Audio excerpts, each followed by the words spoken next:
Olá, as boas-vindas a todas e a todos. Vamos dar início agora à nossa segunda videoaula, que irá trabalhar com as relações entre os processos de ensino e de aprendizagem. Bom, então vamos trabalhar, com as relações entre esses dois processos, que são dois processos extremamente importantes, à psicologia da educação. Para essa videoaula 2, nós vamos trabalhar com um texto que é um texto base, modelos pedagógicos e modelos epistemológicos, escrito pelo professor Fernando Becker. O entendimento sobre os processos de desenvolvimento e sobre os processos de aprendizagem nem sempre foi o mesmo durante a evolução da ciência psicológica, né? Então, de uma forma geral, a gente pode dizer que esse entendimento, como ele nem sempre foi igual, ele passou por pelo menos três diferentes concepções que vão representar o que nós chamamos de relação epistemológica, né? O que é a relação epistemológica? É a relação entre um sujeito que aprende e um objeto que se dá a conhecer. Então, sempre que a gente conversar a partir de agora, e a gente falar o termo relação epistemológica, nós vamos estar falando sobre essa relação entre o sujeito que aprende e o objeto que se dá a conhecer, né? Então, a gente vai trabalhar com três grandes concepções que representam essa relação epistemológica, entre o sujeito e o objeto, e também as relações entre os processos de desenvolvimento e de aprendizagem, incluindo, obviamente, a relação professor e aluno, né? Então, esse texto é um texto bastante didático que vai trazer para a gente, esses três modelos, por isso que o texto chama assim, né? Então, três diferentes modelos pedagógicos que geram, o contrário, na verdade, três grandes modelos epistemológicos que geram três grandes modelos pedagógicos, né? Vamos olhar para esses modelos, vamos pensar quais são aqueles que mais ainda aparecem, na prática cotidiana dos professores, das escolas, e vamos imaginar qual seria aí, a melhor concepção e qual seria o modelo mais adequado, para se trabalhar com o processo de ensino e aprendizagem. Vamos lá. Bom, então, nós vamos trabalhar com três grandes concepções, começando pela concepção inatista. Então, a concepção inatista de desenvolvimento e aprendizagem também pode ser chamada de concepção a priorista ou racionalista. Em alguns textos vocês vão ver, o a priorista ou racionalista se referindo também às ideias, dessa concepção inatista. Para essa concepção de desenvolvimento, e de aprendizagem, a gente tem um sujeito, um aluno, que é passivo, ok? Por que ele é passivo? Porque existe o que nós chamamos de primazia dos fatores endógenos ou hereditários, ou seja, daquilo que o sujeito já traz com ele em virtude do nascimento. Então, para essa concepção, os seres humanos, eles já nascem com características prontas que vão ser desenvolvidas durante toda a sua vida, Então, é bem aquela ideia de prontidão, que vocês já devem ter ouvido falar, É como se a gente, para os inatistas, a gente tivesse que esperar a prontidão do sujeito para aprender. Não adianta fazer nada antes, porque num determinado momento esse sujeito vai amadurecer, Então, para os inatistas, essa ideia, de que nascemos já prontos, ou com todas essas características já prontas, é o que vale. E essas características vão ser desenvolvidas ao longo da vida. Para essa concepção, a aprendizagem, quando a gente falou que vai falar das relações, não é, entre aprendizagem e desenvolvimento. Vejam que aqui a relação é uma relação de subordinação. De subordinação do quê? Subordinação da aprendizagem ao desenvolvimento. Ou seja, dentro da concepção inatista, é preciso que primeiro haja um determinado desenvolvimento, que é um desenvolvimento que tem a ver com o amadurecimento, com a prontidão, para que a aprendizagem possa ocorrer, ok? Então, existe aí uma relação de subordinação da aprendizagem em relação ao desenvolvimento. Nesse slide, eu trago para vocês algumas falas de professores que mostram, né, que demonstram, na verdade, como essa concepção enatista ainda está presente nas escolas, ok? Então, por exemplo, a primeira frase diz assim: o pai dele nunca foi bom aluno. É claro que ele também não pode ser muito inteligente, né? Veja a hereditariedade aí, né? Se o pai não era bom aluno, então ele também não pode ser muito inteligente, ele herdou, né, a pouca inteligência. Essa é a ideia dessa fala. Segunda, a força de vontade para aprender já nasce com a pessoa. Se nasceu sem, não vai aprender, né? Então é como se já viesse marcado para aprender ou não aprender, né? Outra fala, com certeza vai mal na escola porque nasceu com algum problema daqueles que não deixa aprender, né? Então são todas falas que mostram essa concepção ainda vigente nas escolas, né?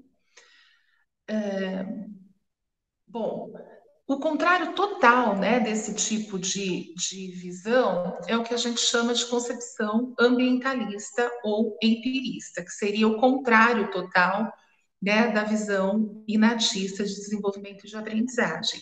Aqui a gente também tem um sujeito passivo, mas essa passividade é diferente, né? Porque agora essa passividade ela está relacionada às pressões do meio, né? Então o sujeito é passivo porque ele vai ser aquilo que o meio decidir. Nasceu e cresceu num ambiente que é agressivo, né? Será uma pessoa agressiva. Nasceu e cresceu num ambiente onde o estudo não é importante, provavelmente, né, ou quase que certamente, terá dificuldades também com o estudo. Então, ele é passivo, porque essa concepção atribui esse grande poder ao ambiente no desenvolvimento e na aprendizagem. Ao contrário da inatista, que diz que o ser humano já nasce pronto, aqui na concepção ambientalista, existe a sugestão de que o homem nasce uma folha em branco, né? Ou uma tábua rasa, ou seja, ele não traz nada com ele, né? E ele vai se desenvolver e aprender de acordo com o meio.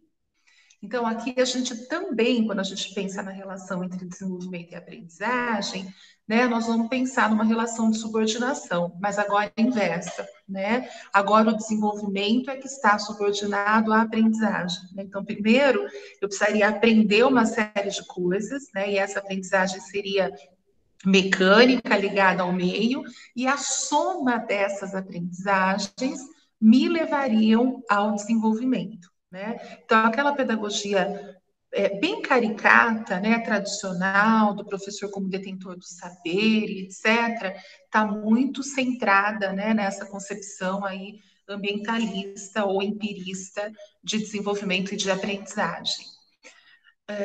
Coloquei, assim como eu fiz para o inatismo, coloquei duas falas aqui, né, para vocês terem ideias de como que essas falas aparecem e trazem essa concepção no cotidiano da educação, né?